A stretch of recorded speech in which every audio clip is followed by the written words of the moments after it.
তেতিয়া মই ক্লাছ 9ত পঢ়ো। দেখাত বেছি ডাঙৰ নহয় আৰু ঘৰৰ সকলোতকৈ সৰুৰ বাবে সকলোৱে মোক মৰম কৰিছিল।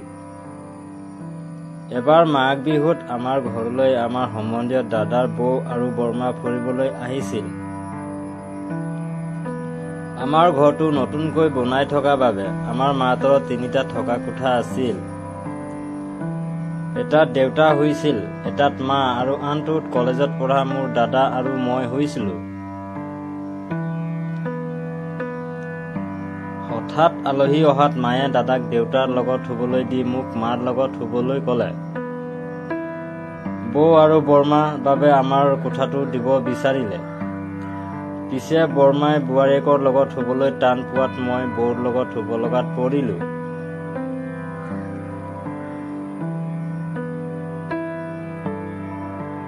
বৌৰ নাম পল্লৱী। বিয়া হোৱা 3 বছৰমান হ'ল যদিও ল'ৰা ছোৱালী নাছিল।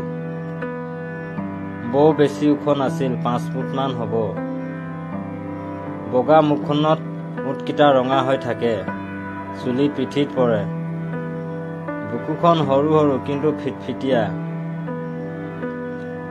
বৌ ভৰিকেইটা বৰ ধুনীয়া, লাহি ভৰিকেইটাৰ নখবোৰ দীঘল আৰু ৰঙা নেইলছ পলিচ লগোৱা। পেটটো মেখেলা চাদৰ পিন্ধিলে ওলাই থাকে। ৰাতি ভাত খোৱাৰ পিছত আমি শুবলৈ আহিলো। আমাক এখন ব্লেংকেট দিছিল। মই হাফ পেণ্ট আৰু গেঞ্জি পিন্ধি শুই পৰিলো। অলপ পিছত বৌ আহি হোৱা গম পালো। আমি টোপনি গলো। অলপ পিছত মই মোৰ বুকুত কিবা হেঁচা এটা অনুভৱ কৰি সাৰ পালো। ভালকৈ চাই দেখো বৌ মোৰ বুকুত মূৰ থৈ শুই আছে। ভৰি এটাৰ মোৰ গাৰ ওপৰত আৰু কাপোৰবোৰ উজাই গৈ টপিনাৰ ওপৰত পাইছেগৈ। বৰ কোমল উশাৰ মোৰ বুকুত লাগিছিল। চুলিবোৰে মোৰ মুখখন ঢাকি থৈছে। কোমল নাৰী গোন্ধ এটাই মোৰ বুকুত সোমাইছে। বৌৰ লাহি হাতখন মোৰ বুকুত থৈ দিছে। মই লাহেকৈ বৌক সাৱটি ধৰিলো আৰু কাষলৈ আনিলো, কাৰণ তেওঁৰ স্পৰ্শ মোৰ ভাল লাগিছিল আৰু বুকুত এটা আবুজ ভাৱ হৈছিল। হঠাৎ বৌয়ে ফুচফুচাই উঠিল, জান মোক জোৰকৈ ধৰা, মোৰ ঠাণ্ডা লাগিছে। মই গম পালো তাই মোক দাদা বুলি ভাবিছে। মই জোৰকৈ ধৰিলো। তেতিয়া বৌয়ে মোৰ বুকুৰ সোঁহাতৰ নিপুলটো আঙুলিৰে আলফুলে মোহাৰি দিলে। গাটো হিৰহিৰাই গ'ল। মই লাহেকৈ বৌৰ পেটিকোটৰ তলেদি মোৰ হাতখন সুমিয়াই দিলো। মিহি নোমবোৰত হাতখন লাগি গাটো কেনেবা যেন লাগিল। ইমান গৰম জুনিখন। মই লাহে লাহে আন এখন হাতেৰে বৌৰ বুকুখন মোহাৰি দিলো। ব্লাউজটোৰ হুকবোৰ খুলি উদাং বুকুখন চুপি বৰ ভাল লাগিছিল।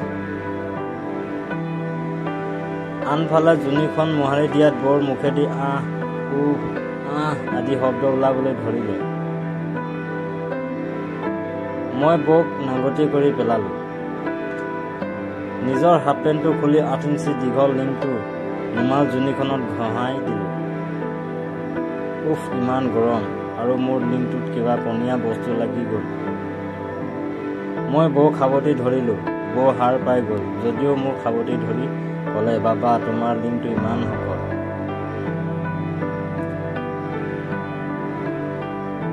বৌৰ লিহিৰি আঙুলি কেইটাৰে মোৰ লিংকটো জুনিৰ গৰম ফুটাটোত লগাই দিলে আৰু মোক হেঁচি দিবলৈ ক'লে।